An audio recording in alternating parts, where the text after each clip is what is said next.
All right, everyone. Good morning and welcome to our April seminar. Oh, Robin, damn it. Oh, yeah. Welcome to our April seminar on history of Kanam Bournu. Um, every year, as we go through our cycle of courses, and we're nearing the end, uh, April is our month where we have one of our seminars. We usually have seminars in September, um, January, and April. So 3 seminars a year. Every other April, we do the Malcolm X and Martin Luther King Jr. seminar. So this is one of the off years, and we were trying to figure out what topic were we going to discuss for our 4 weeks in April. And myself and my teaching assistant, Daniel, uh, decided that, the history of Kanam Bournu is something that we should discuss. This seminar is also going to be special for another reason. These courses are not just designed to share African history, African world history with the community and talk about current events. It is also a preparatory institution. So as you all who watched many of our courses over the past couple of years will have noticed, every now and again we have youth that present, we have youth that assist with the course, whether it's letting people into the Zoom meeting, doing research. So we provide a lot of opportunities for youth to stretch their historical muscles. And there's no better example of this than actually Daniel, who's not really a youth. I mean, he's younger than me, but he's not really a youth. He's a graduate student. But since he was an undergraduate student at Temple University, he has been the teaching assistant for this class. And for the past 3 years, he's gone through all of the steps to get him ready to facilitate his own seminar, which he'll be doing for over the next 4 weeks. So you're not going to hear a lot from me over the next 4 weeks. This class is going to be led and facilitated. It was researched, organized, and will be presented by Daniel Roberts III. He is a graduate student in the Department of Africology and African American Studies at Temple University in Philadelphia. He started out as a TA in this course, just letting people into the Zoom room and monitoring the chat for me. And then he moved up to giving presentations, 15-minute, 20-minute presentations in particular sessions.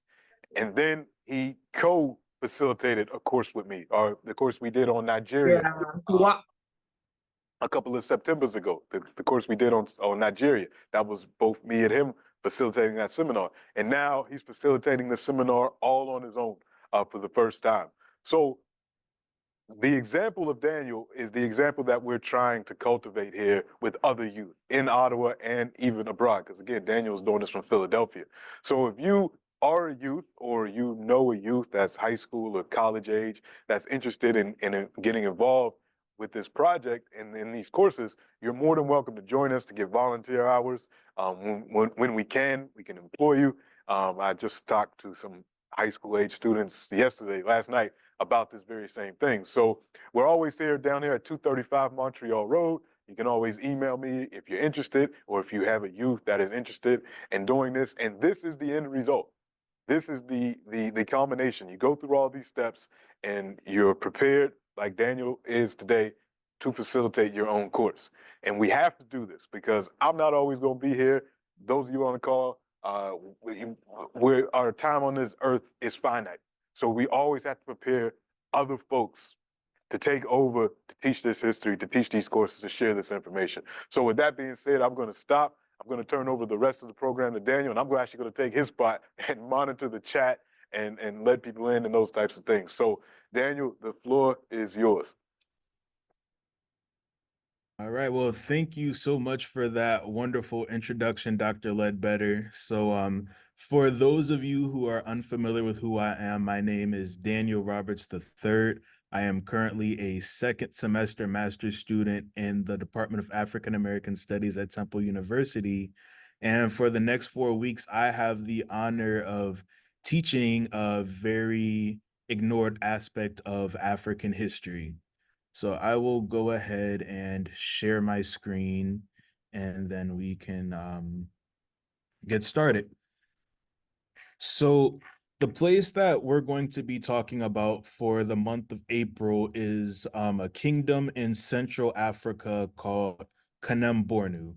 And many of us haven't heard of that place. So just for a little bit of reference, In its early history, Kanam Bournu was up here in this little area around Chad and Niger. As it grew at its zenith, it came to incorporate parts of northern Nigeria. So, just for a little bit of perspective, this is the part of the continent that we're going to be talking about. And this is going to be powerful for a bunch of reasons. I want to start by reading this quote right here from a British historian named Basil Davidson. I think this is very important. And so Basil Davidson says, the Empire of Kanem, reaching some way to the east as well as to the west of Lake Chad, came into being under a line of kings belonging to the Safua dynasty. This dynasty held power from about 850 AD. 2 centuries later, in 1086, there came an important change. A Safua king called Hume, later known as Ibn Abd al-Jalil, accepted Islam as his own religion and that of his court. From this time onwards, the Safua kings and the emperors of Kanem Bornu, who continued to rule for another 800 years, were always Muslims. And so I wanted to start by sharing this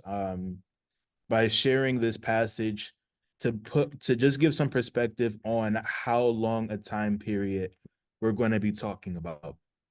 We're not entirely sure precisely when Kanem Bornu was founded, but we know that we have at least 1,000 years worth of history to work with. So outside of ancient Egypt, Kanem Bornu actually has one of the longest consistent histories of any country in Africa. So that's a very big point of interest. And if we go back to the maps, we see that Kanem Bornu is in the middle of the continent. So on one half, it's flanked by West Africa. On another half, it's flanked by North Africa. And so Kanem Bornu was situated geographically in a place where these ancestors were interacting with a bunch of different people.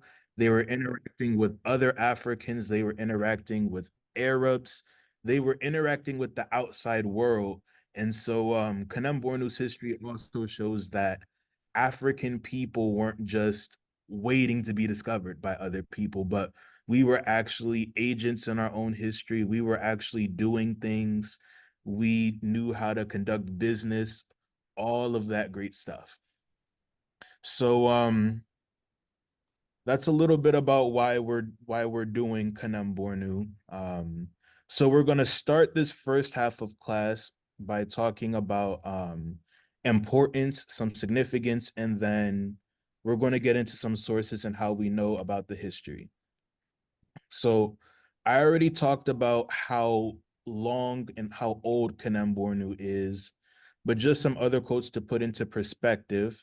This writer, P.A. Benton, says that even in Nigeria, it is not realized how ancient and powerful old Bornu was.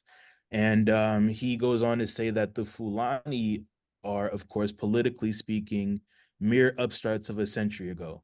Bornu was never conquered by the Fulani, the only state of any size in Nigeria that was not. So, for those who may be unfamiliar with Nigerian history, the Fulani are a predominantly Muslim ethnic group. And during the late 1800s, they launched a lot of jihads or religious wars across West Africa.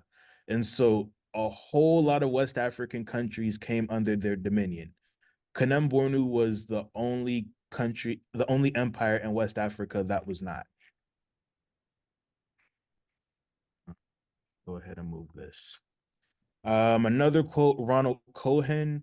This was, I believe he was British. He was an anthropologist who did a lot of ethnographical work among the ethnic group that founded Kanem Bornu.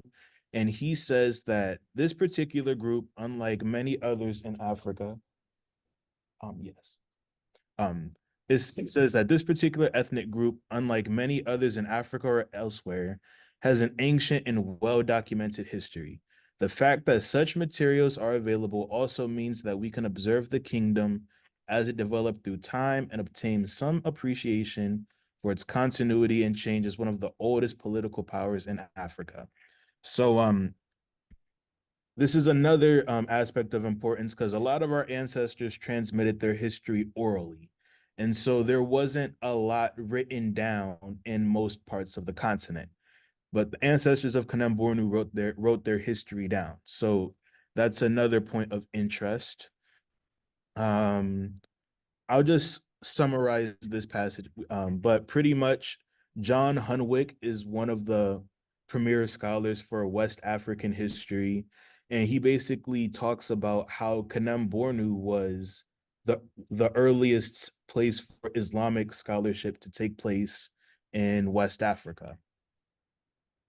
So we'll start the first half of class by looking at primary sources, and then we'll take our first break, and then we'll finish off by looking at secondary sources and go from there.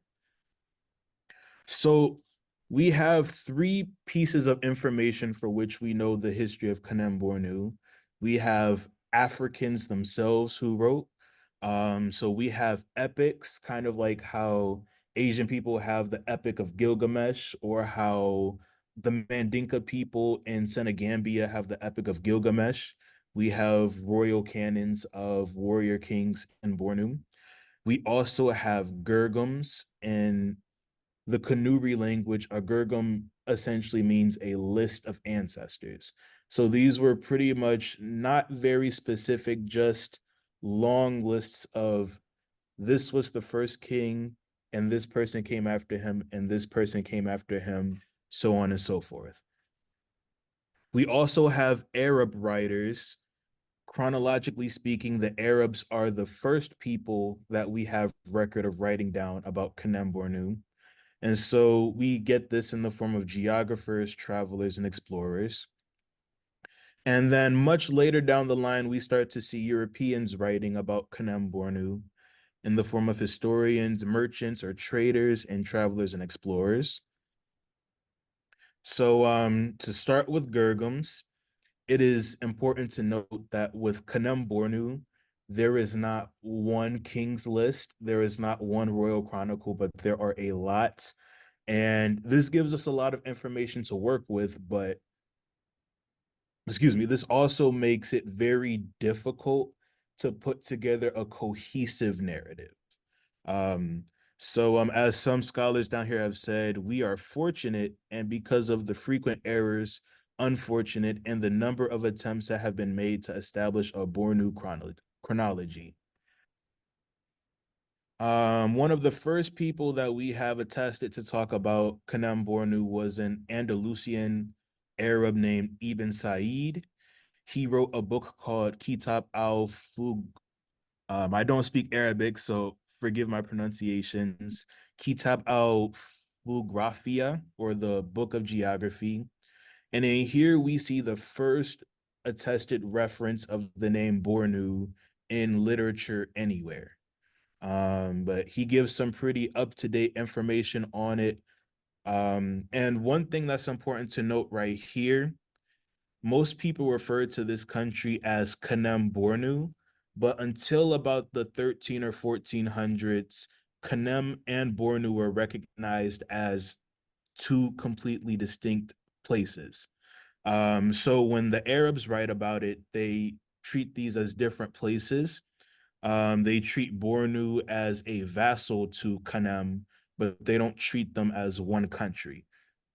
And so at the time of Ibn Said's writing, we've had Arabs talk about Kanem before, but he's the first person to mention the Bornu Empire. And so a little bit of significance about his work. I won't read the whole passage, but there's a part in his book where he says that the Sultan of Kanem traces his ancestry to a guy named Saif B.D. Yazan. And this was an Arab guy who came from the land of Yemen. And as we see with most Islamic peoples and countries in West Africa, the ancestors of Kanem Bornu didn't trace their origins to Africa, but to the Middle East. And most likely this would have been done to solidify or justify their religious basis in Islam. but we see that um, genealogies connecting the royal lineage back to this Arab figure are consistent in what the Africans themselves were writing. So it's interesting that this Arab is talking about oral traditions before we see Africans writing them down. Another thing that I want to note, there is a book that most of our Arab scholars writings can be found in. I'm not sure if you all can see my video, see my actual face, but it's a book called Corpus of Early Arabic Sources for West African History. This is one of the most important books you can get on African history. If you want to read what Arabs wrote themselves, that's a great reference to have. Next we have Al-Makrizi, who is one of the most famous historians of his time. And so what's significant about his work is that he gives a list of some of the kings of Kanem.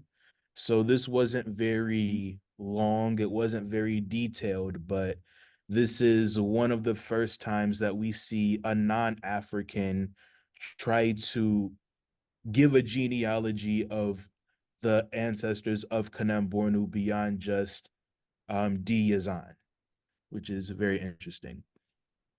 And what's interesting about his work is that, um, as we've already mentioned, the people of Kanam Bournu were Muslims. And so one of the core tenets of Islam is that you make the Hijaz or the Hajj, which is a pilgrimage to the holy city of Mecca. And every believer is expected to make that at least once in their life. And so we know from Al-Makrizi that there was an Egyptian living in Cairo who saw these Africans from Bornu coming through, and they asked him to build a mosque so that they could have a place to worship in North Africa as they were going to make the pilgrimage and on their way back. And he says that this Egyptian actually built a mosque for them and that they would continue to use it every year. So again, we see this theme of Africans interacting with other Africans. And then these are just some more quotes. Down here is his king's list, but we don't have to read all of this.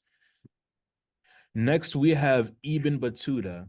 For anyone who's vaguely familiar with history, you've probably come across this name at least once.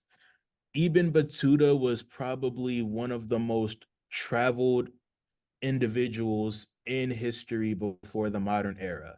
So Ibn Battuta traveled throughout most of Asia, most of Europe, and large parts of Africa. He pretty much went on one of the world's largest and longest road trips. So he was an Amazi or Berber from the city of Tangier in North Africa. He was born in 1304 and died in 1369. He started to travel the world at the age of 21, and he continued to travel for over 30 years. So he was almost 50 years old when he died. So he left and then he just never came back. Now, insofar as Africa is concerned, we have him attested going to three places. The first is Zila, which is in modern day Somaliland. He went to several cities on the Swahili coast, so Mogadishu, Mombasa, Kilwa, in that respective order. And we also know that he went to the Mali Empire during the reign of Mansa Musa's brother, Mansa Suleiman. So we don't have it confirmed or explicitly stated that Ibn Battuta went to Bornu, but he does talk about Bornu in his book. And so in his book, he mentions a sultan named Idris, and he also talks about how copper it is being traded from North Africa all the way down into the country. Now getting into what the ancestors of Bornu wrote themselves, most of the literature doesn't have a set name. So the names that we recognize when we read these works are names that scholars gave them. So the first one is the book Kitab Ghazawat Barnu. And this was one of two books written by an ancestor named Ahmed ibn Furtu. So, as we will see next week, one of the most animated and celebrated kings of Kanam Bournu was a man named Idris Aluma. He was he's remembered and lionized as a great warrior king.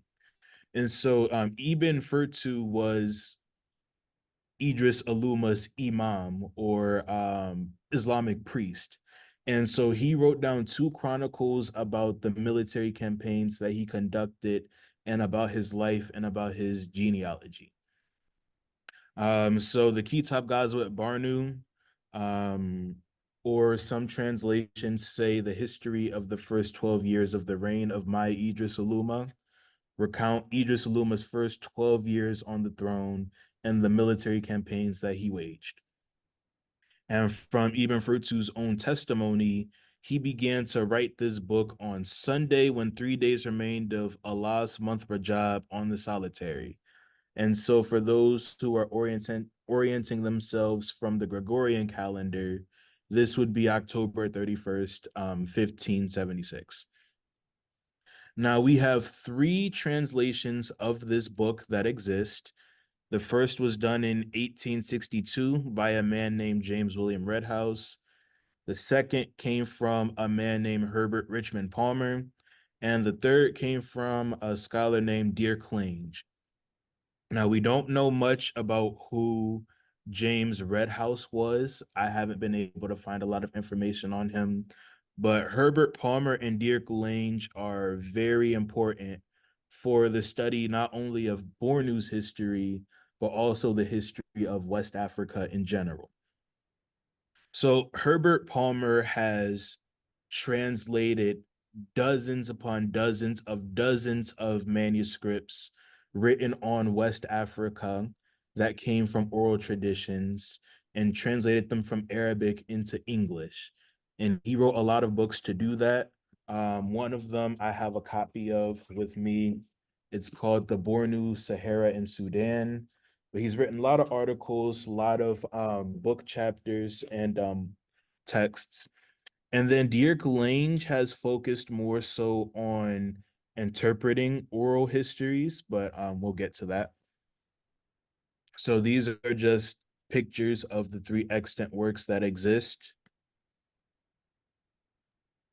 The reason that we know that this book exists in the first place was because of a German traveler named Heinrich Barth. He managed to find a copy of this work from a native of Bornu who happened to have a copy.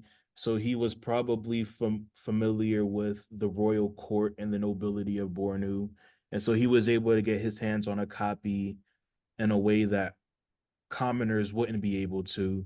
And so through that, he gave a copy to Heinrich Barth, and then he published, well, he didn't publish the book, but he talked about it in one of the volumes of his travels in North and Central Africa. Dirk Lange's Sudanic Chronicle, that's his translation of this book, is very important because it was written to correct a lot of grammatical and linguistic errors that Redhouse and Palmer made in their texts. So he says that Redhouse made a lot of mistranslations and misleading interpretations, but then for Herbert Palmer, he argues that he didn't fully understand Arabic and that his translation was more likely the result of getting copies of this text, sending it to Africans that could speak the language and speak Arabic, and translate it from the native language into Arabic. And then he would translate it from Arabic, from what they wrote in Arabic into English. So I don't speak Arabic. I can't confirm that, but That's the justification that he uses for writing this book. The other book written by Ibn Fertu was the Kitab Ghazwat Kanim. This is also focused on Idris Aluma's wars. This one is a little bit shorter than the other one. We also have a chronicle known as the Diwan. You could argue that this was a type of Gergum or King's List. Herbert Palmer described it as one of the most interesting documents concerning Sudanese history which exists. And this basically lists most of the kings of the Safua dynasty or the first dynasty of Kanam Bournu. More than likely, this was based on oral traditions, kind of similar to how the Epic of Sunjata is told in Africa today orally. It's believed that the Diwan or the Royal Chronicle was transmitted orally, and then at some point, some ancestors decided to document these oral traditions and write them down in written form. So these are just some books that have copies of the Diwan in it. The first is Herbert Palmer's book, The Bornu Sahara in Sudan. There are dozens of translations of Arabic accounts of oral traditions. So one of the first published forms of the Diwan is here. Dirk Lange published a French version of the Diwan, and then this African archaeologist Augustin Hall has done a lot of pioneering research in the archaeology of West Africa. He published an English translation of the Diwan, and I believe it was 2001 or 2002. We also have the Pilgrim reports. So we've already mentioned how Kanam Bournu was a Muslim country. So you have ancestors who are making the Hijaz. During the 1890s, France had colonized a lot of North Africa. And so France at this time has desires to expand their colonial authority into as much of Africa as possible. And so we see this interesting development at the end of the 19th century, whereas we have Africans from Bornu and from the Sultanate of Sokoto moving from West Africa to Mecca in Saudi Arabia, they have to cut through North Africa. And so the French would take notice of this and they would start interviewing these Africans who are making the pilgrimage to learn as much as they could about the countries that they came from to enhance their ability to exploit and take over these countries. So at the time that these reports were written, they were relatively well known, but they weren't collectively published until 1997 at the University of Wisconsin in their African Studies program. The book is called Pilgrims, Interpreters, and Agents. Unfortunately, it's not in print anymore, but if you're able to find a copy of it, I would recommend it. It's a great read. So we will stop right there before going to secondary sources. So if we have any questions, we can talk about those. First, Daniel, thank you. There's something in the chat. Someone asked if you could put the name of one of the earlier books that you held up. I think it was the first book that you held up, if you could put that in the chat. And also, you also created a course website. Could you show the class that before you take any other questions? And other folks, you could raise your hand or you could put your question in the chat. Okay, so I just put the title in the chat. Please let me know if that's not the title you were thinking about. I'd be more than happy to put the right one. I created a course website. Let me see if I could make this full screen. So I created a course website to enroll in. This is where I will be posting all of the readings for this seminar at. I can post a link in the chat in a second to enroll in it. But here, all of the audio and video recordings are going to be uploaded. And most of the references that I've been using, you're going to be able to find here for this week and for all the future weeks free of charge. So I would definitely take advantage of that. Some of the out of print books I haven't been able to find as PDFs, so unfortunately some things won't be on here, but as much as I'm able to share, you will be able to find here. So I will go ahead and put that in the chat right now. All right. While you're doing that, I think we have a question in the audience here live. Right on, Daniel. Couple questions. Did I see that it said Ibn Said was born in Grenada? Is that as in Grenada, like the Grenada, the island in the Caribbean? No, this Grenada, if I'm not mistaken, would have been in Spain. Oh, gotcha. Okay. And then, did Kanam Bournu include parts of present day Nigeria and Sudan? Is that can't be that big, right? No, so Kanam Bournu occupied what we would now call Chad, Niger, and Nigeria. So it Gotcha. was in Sudan. The reason you see Sudan in these slides is because Sudan in Arabic basically means the land of Black people. And so Sudan has been used by scholars as a blanket term for West Africa. So in some contexts, it could mean the country of Sudan. In other contexts, it could mean West Africa specifically. I have one question, Daniel. The archaeological, you mentioned the African archaeologists that did some work. Has there been a lot of archaeology done in the Kanam Bournu region that could add to our understanding of its history?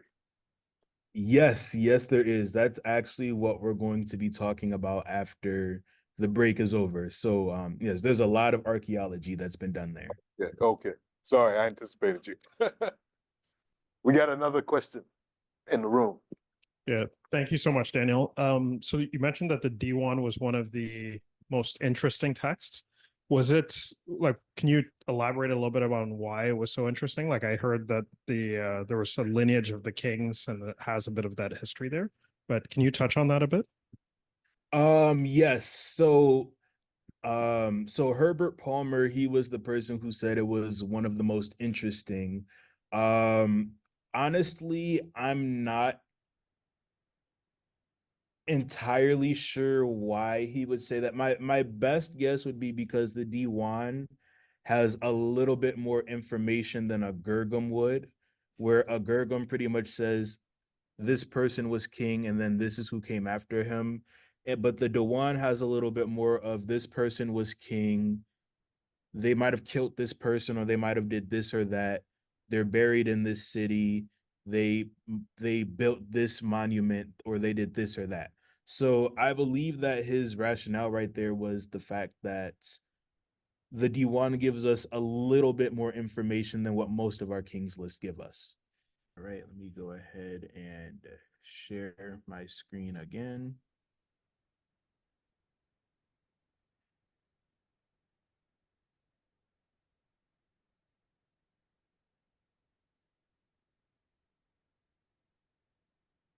Okay, so secondary sources. So we do have anthropological or ethnographical references that we can look to for the history of Kanam Bournu, but the bulk of what we're going to find rests in archaeology. And unfortunately, there's been very little attention given to the archaeology of Kanam Bournu. When you study African history, you're going to see that there are some places that archaeologists like to look at, and then there's other places that they don't really care for. And unfortunately, Kanam Bournu is just one of those places that people haven't really cared for. And I just put some quotes right here that explain the situation of how minuscule the work that's been done is. But what we know from the archaeology, we have 5 settlements that we can definitively trace to Kanam Bournu that we actually can see monuments at. So we have 3 in Nigeria, 1 in Niger, and 1 in Chad. Oral traditions attribute these to different kings who ruled at different times during the first dynasty. So most of these buildings were built either during the 13, 14, or 1500s. And we're going to look at these one by one. But before we get into that, Graham Connor, well, he was a British archaeologist. He's done a lot of research on the archaeology of West Africa, particularly in Nigeria. So most of his scholarship is about like the Benin Empire, so excavating the Benin city walls, and amazing things like that. But between 1961 and 1971, he has devoted some time to excavating Kanam Bournu. So his focus was in the city of Ngazargamu. That was Kanam Bournu's second capital city. He did a lot of research there. And he wrote some books that talked about this. His first one was 3,000 Years in Africa, which was pretty much about the archaeology of Chad. Before he wrote this, references to archaeology in Chad were either non-existent or only made in passing. So he wrote this book to add light to an aspect of African archaeology that has been relatively ignored.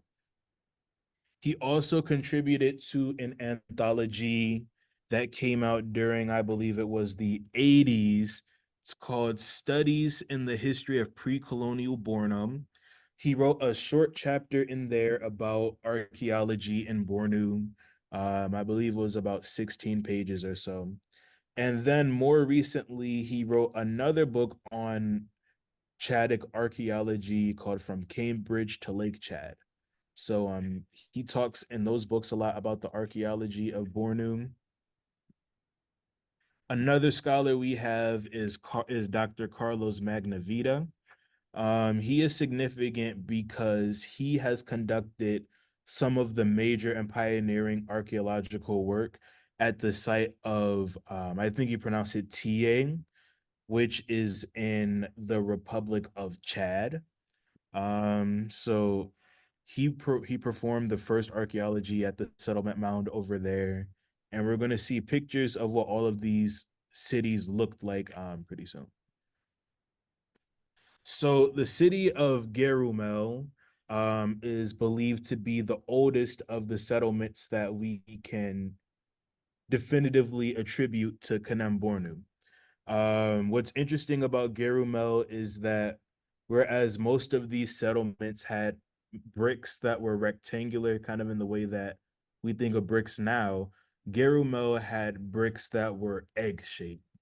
So we have some pictures of these settlement mounds. You know, we can see these egg-shaped bricks in the walls. You know, these are some more pictures. This is Dr. Carlos Magnavita holding one of the bricks.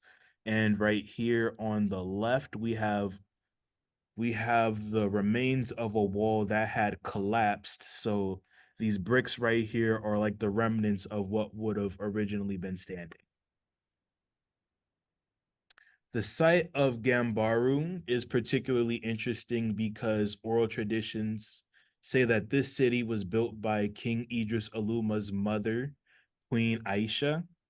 It says that she built this city in Ngazargamu because she wanted her son to rule over there as opposed to staying in Njimi, which was the first capital city, because she wanted to keep him from being politically corrupted by the government over there. So Gambaru is only 3 miles away from the second capital, Ngazargamu. It's much younger and it's in a much better state of repair. So this led two scholars, Adrian Bavar and Peter Shinny, to speculate that at some point in the contemporary, Africans or European anthropologists had been making revisions or renovations to Gambaru, kind of similar to how people do with tombs in Egypt. He believes that there was some restorations, but We can't definitively prove that one way or another. The walls that were built were made out of red brick and they were held together by mortar. But because most of the walls have been destroyed, we can't get an accurate picture of what the city plan would have looked like or how organized the layout of the city would have been. But we have a lot of pictures of Gambaru. I found more pictures for this city than for anything else. So just to give you an idea of what Africans were doing, Africans knew how to build things. We knew how to build beautiful cities. And a lot of people don't know that these exist, which is very unfortunate. Now, to talk about Ngazargamu, this is easily the most popular and well-known of all the cities. Oral traditions say that it was constructed by a king named Mai Ali, who would have been ruling between 1470 and 1500. And the name Birni Ngazargamu in the Kanuri language means the walled fortress. And so Mai Ali built this in as the first king in the first dynasty who was ambitious about expanding the kingdom and being militaristic. So unfortunately, we don't have too many pictures of Ngazargamu, but another city is Tieng in the Republic of Chad. Local oral traditions say that this was built between 1300 and 1600. Adrian Bavar and Peter Shinny argue that if these oral traditions are correct, and we have very little reason to think that they aren't, then this settlement must have been one of the places that King Idris Aluma was fighting against. But we have dating that says that this city was occupied since at least the 12th to the 14th centuries, or the 11 to the 1300s. And because of its size, this probably wasn't a major city. It was more likely a frontier post, or kind of like a settlement on the outskirts, or maybe it would have been a place of worship, a religious institution, but it was too small to be a major city where the nobility of Kanam Bournu would have been living. And so we have two pictures I've been able to find of some of the ruins of the walls over here. And then from there, we're going to segue into the culture. And after we talk a little bit about the culture, that will conclude our first session, and then we can go over any questions that people might have. So, as is the case with most African empires, there was a particular ethnic group that founded Kanam Bournu. In this case, it was the Kanuri. A lot of them live in the country that they founded, but there's also a lot of Kanuri people living outside of Bournu. And so it's kind of important to distinguish between names over here. So there is the Borno Emirate, which exists right now in Nigeria. This is kind of the remnants of the second ruling dynasty that governed the empire. We will talk about that more in week 3. But in addition to the Borno Emirate, there's also Bornu State, or as it used to be called, Borno Province. The Kanuri people are predominantly Muslim. Their language is different from other Nigerian languages, but it's pretty similar to other languages in Chad. Excuse me. At the beginning, we talked about how Kanam and Bornu were originally two different places. At least that's how the Arabs treated it when they were writing about it. And so we know that they came to be viewed as one cohesive or unified state during the 14th century, when a neighboring ethnic group, the Bulala people, started getting into conflicts with the Magumi of Kanam. The Magumi was pretty much the ruling clan that governed Kanam Bournu. African empires usually have different clans or families, and there's usually a specific family or group of families that are eligible to take the throne. And Kanam Bournu, that ruling family was the Magumis. So at some point in their conflicts with the Bulala people, they moved their capital over to Bornu, and then when they did that, the country came to become known as Kanam Bournu instead of being known as the Empire of Kanam and the Empire of Bornu. What's also interesting is that the Kanuri people developed their own form of Arabic. So Arabic is obviously not an African language, but you know when you have Africans interacting with the Arabic world, with the Islamic world, they're going to adopt they're going to adopt the written language for administration, for conducting trade, for conducting business. And it's important to note that not every African who wrote in Arabic was Muslim. So most of them were, but in the same way that we have people writing in English right now, you know, it's kind of the same thing. They're writing in the language that they would have had access to. And so one of the earliest forms of Arabic in West Africa, because they're in Africa, because there's a lot of stylistic variations, was believed to have taken place in North Africa, since that's where the Arabs penetrated into the continent. But what we actually see is that stylistically, the Kanuri people developed a script. Scholars call it the Barnawi script, and they've argued that stylistically it is so different from any other forms of Arabic on the continent that it had to be older than anything else that we can have reference to right now. So some of the characteristic features of the Barnawi script that distinguish it from other forms of Arabic: when you write it, it's oriented more horizontally or left to right than it is vertical or from north to south. There's different ways to write Arabic. Usually it's written from top to bottom and not from side to side. There are also thick diacritic dots. Diacritic dots are kind of these circles that you see around the Arabic script in this picture. And these, if I remember correctly, are for pronunciation. They show you how a word is supposed to be pronounced and how much emphasis you're supposed to put on it. And is also characterized by a lack of serifs. So in layman's terms, a serif is pretty much like a sharp corner.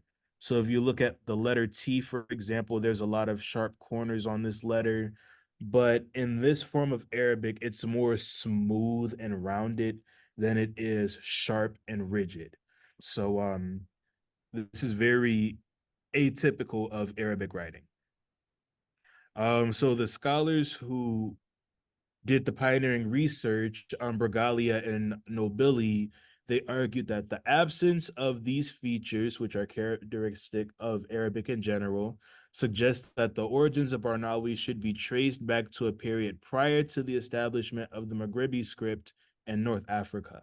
So before countries like Algeria, Tunisia, all these places that would have been dealing with Arabs longer, they actually developed their own form of Arabic later. But in what I think is most interesting is the military. You know, when we think of historical armies or great fighting forces, you know, in medieval Europe, people think about knights. If you think about medieval Eastern Asia, you might think of samurais or sumo wrestlers. But there were military forces, powerful armies in West Africa as well. And in Kanam Bournu, it was really known for having a cavalry. So these would have been men who were mounted on horseback. They would have had chainmail similar to knights in medieval Britain. They would have been riding on horses. And geography played a large role in this. If you study the history of West Africa, Kanam Bournu's kind of in a semi-desert region. For countries that are in the jungles and the rainforest, there's a type of fly over there called the SAHC fly, which has a bite, which is very harmful to horses and to livestock. So it's very difficult for empires in places where these flies are running rampant to raise up cavalries or strong military forces that require horses. But in the Sahel, in the Sahara, you don't have the tsetse fly, and the land is flat. It's not irregular like the jungle floors, but it's a flat plain, it's a flat terrain. And so that makes it very convenient and practical to use horses. So Kanam Bournu was one of many states that used horses in warfare. And just to give an idea of how powerful their military has been consistently over the centuries, I just put some quotes of different authors who mentioned the army. Al-Makrizi, who was writing back in the 1300s, said that the king of Bornu had an army that numbered up to 100,000 soldiers. Donald Mackenzie, who wrote in 1877, said that the military force of Bornu is approximately estimated at 30,000 cavalry and 9,000 infantry or foot soldiers. And then James William Buell, also writing in the 1800s, describes the military of Kanam Bournu as the most effective of any in Africa.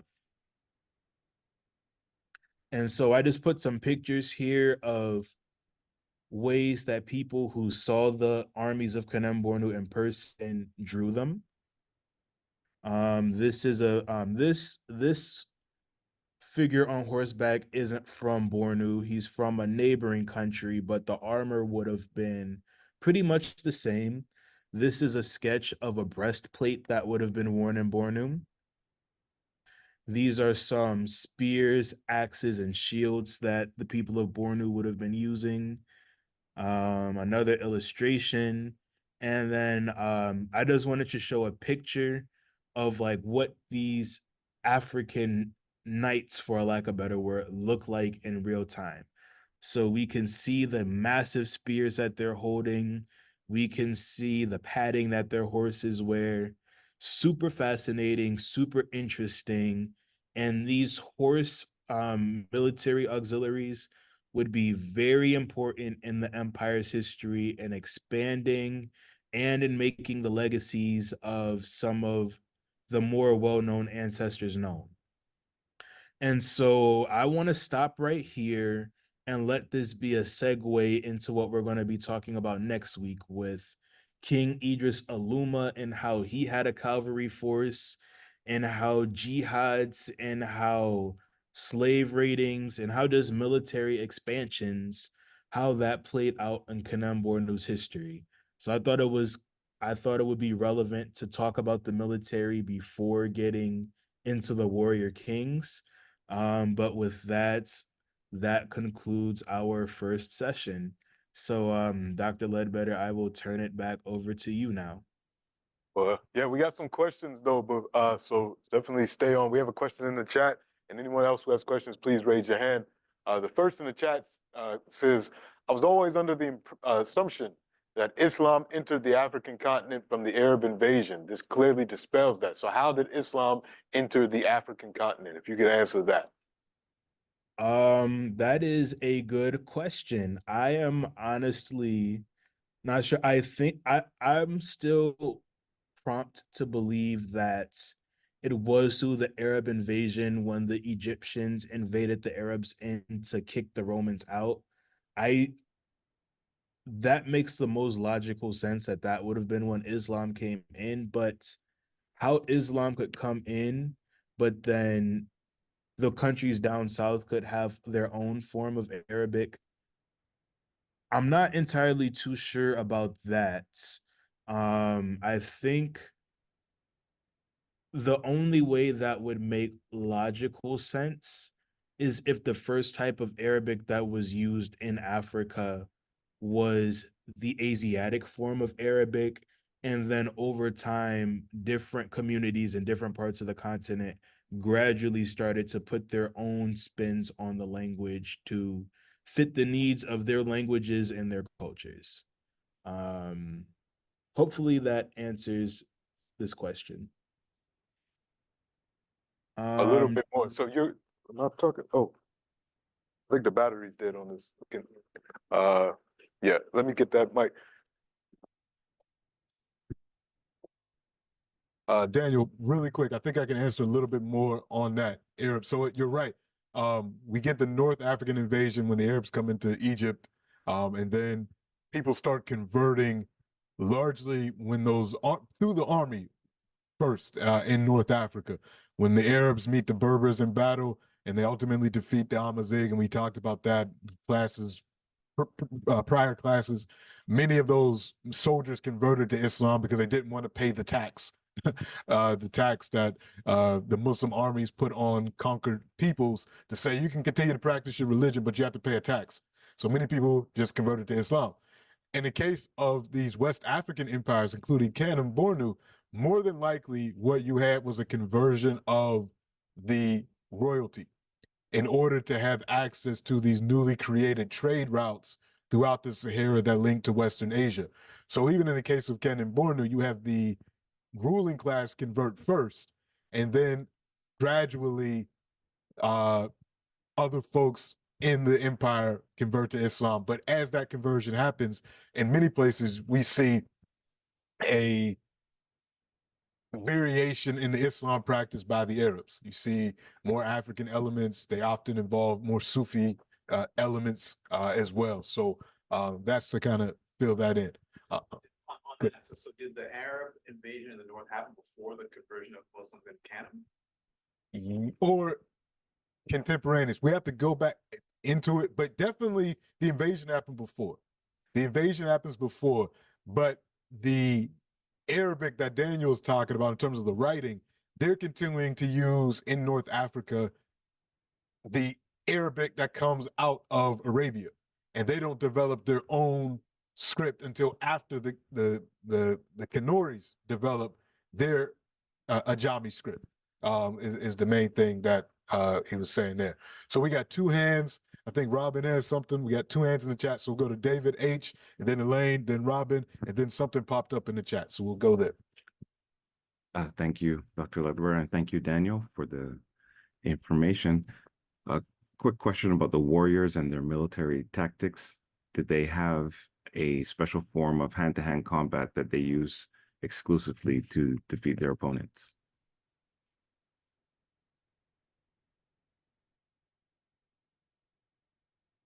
Oh, sorry, I forgot I was muted. Exclusive to them, I am not sure. I haven't seen anything that would set them apart from other Africans or other peoples in general in that regard. They did have people who would fight on foot. They also had a naval force because Africans would be fighting on the Niger River in canoes, but none of that is really different from what other countries like Mali, like Songhai would have been doing. So in terms of uniqueness, I haven't seen anything that would set them apart militarily. Thank you.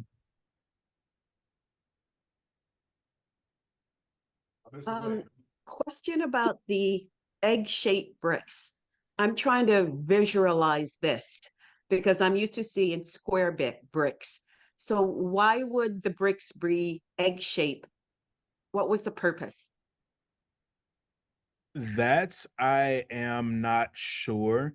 I do know that in other parts of Africa, I think it's in the city of Djenné in modern day Mali, there are two types of bricks that are used. One is rectangular, and I don't remember the word off the top of my head, but the native word for it means foreigner's brick. And then there's another form that isn't rectangular, that is the indigenous African form of making bricks. So I would assume that in Kanam Bournu, it was kind of the same thing. that making bricks rectangularly would have been something that these Africans who are very clearly Arabized would have gotten from Asia. But then these egg bricks probably would have been a more indigenous or native invention. If I had to take a crack at it, I think that would be the explanation for that.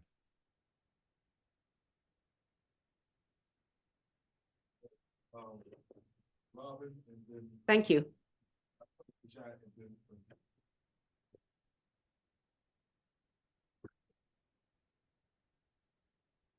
Let's see. Actually, just a couple of quick questions. The picture that you showed of the African Knight, is that's not what time frame was that? That was not an actual knight. Was that like a yeah? What was the story on that? Was it a real knight or a guy just dressed up in costume, or what was that?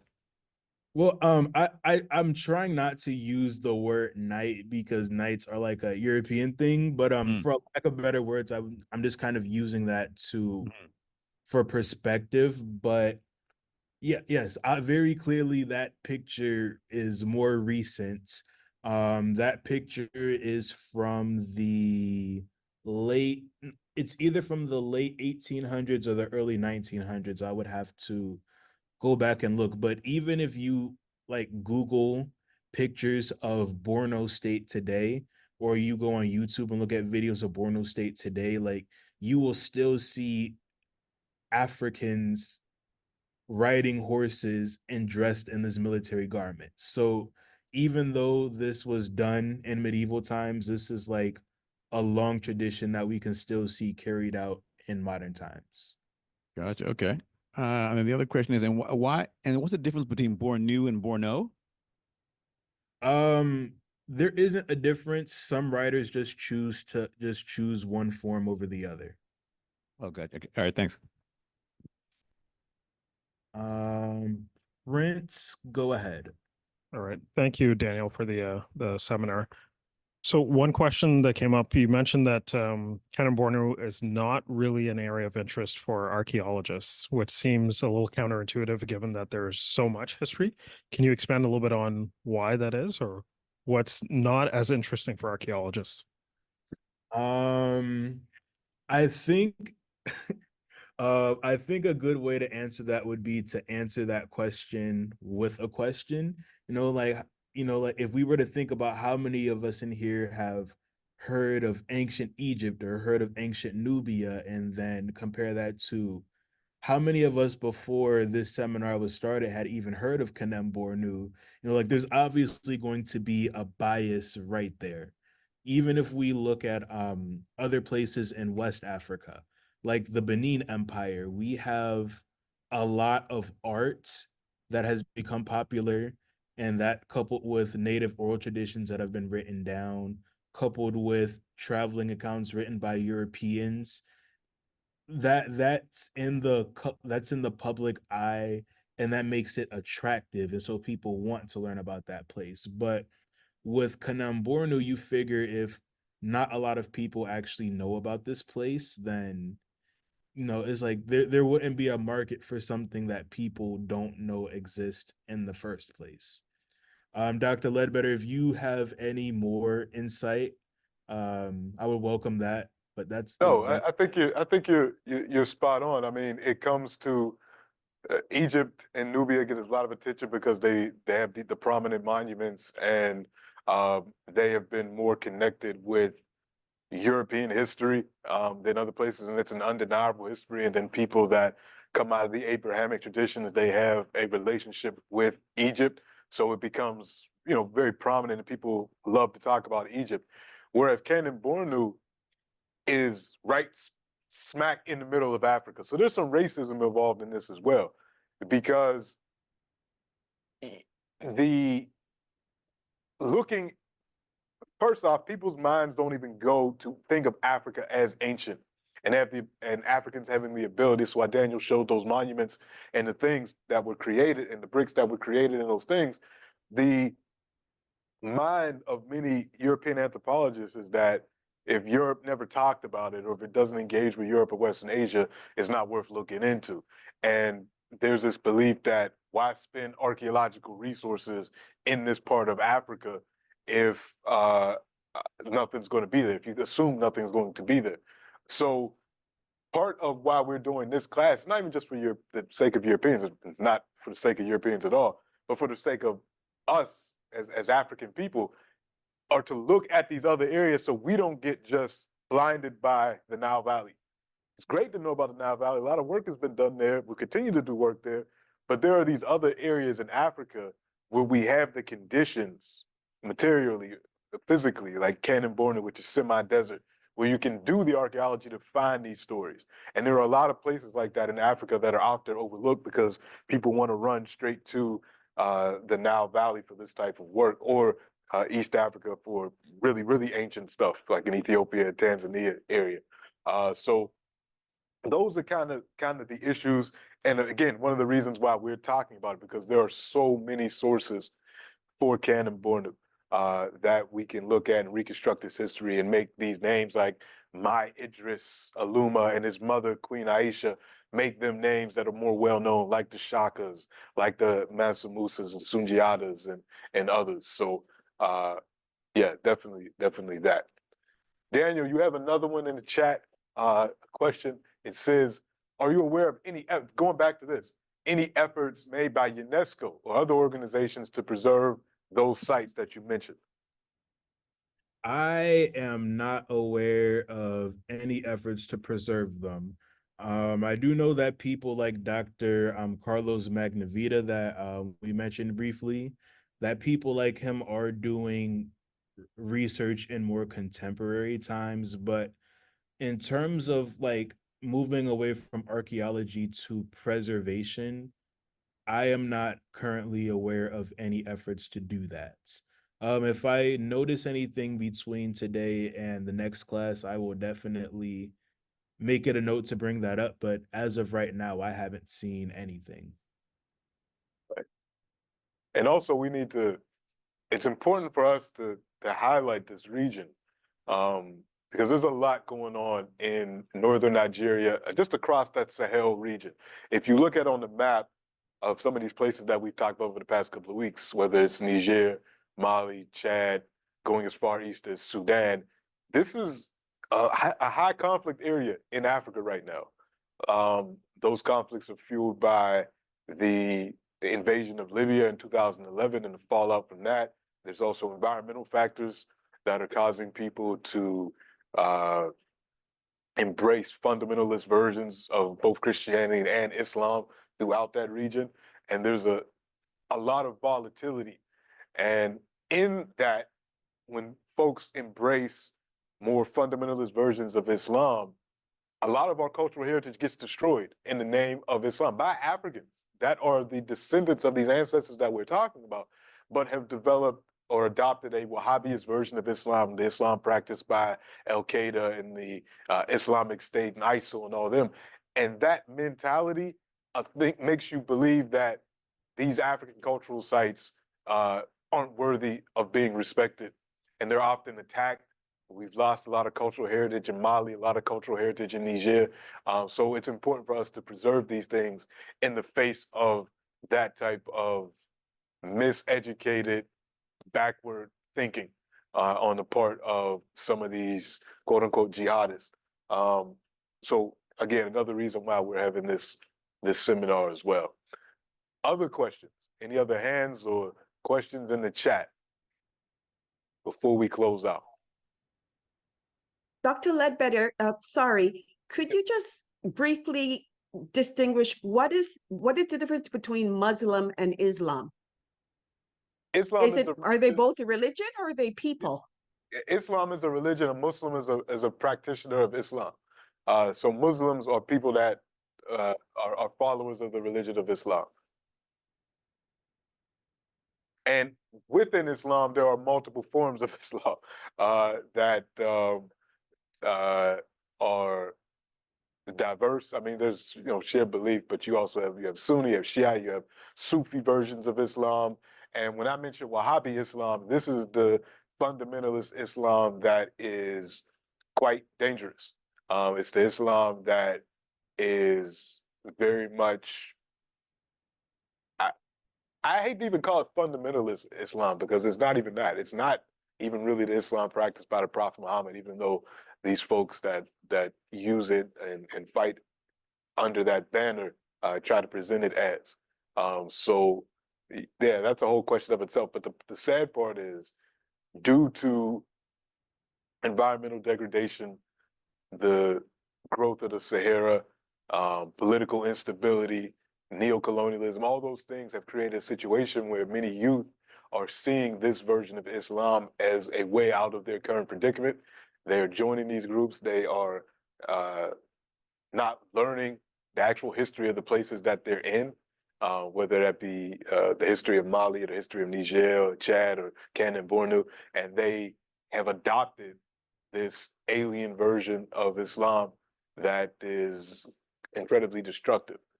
So part of these discussions are not just for us here, but also to keep our history alive in the face of, cultural destruction. It's very important. All right. Okay, everyone. I think we'll stop there today. Daniel, great job. We can't wait to hear from you next week to continue this story on Kanam Bournu. And everyone, thank you for tuning in. Please share the link with others.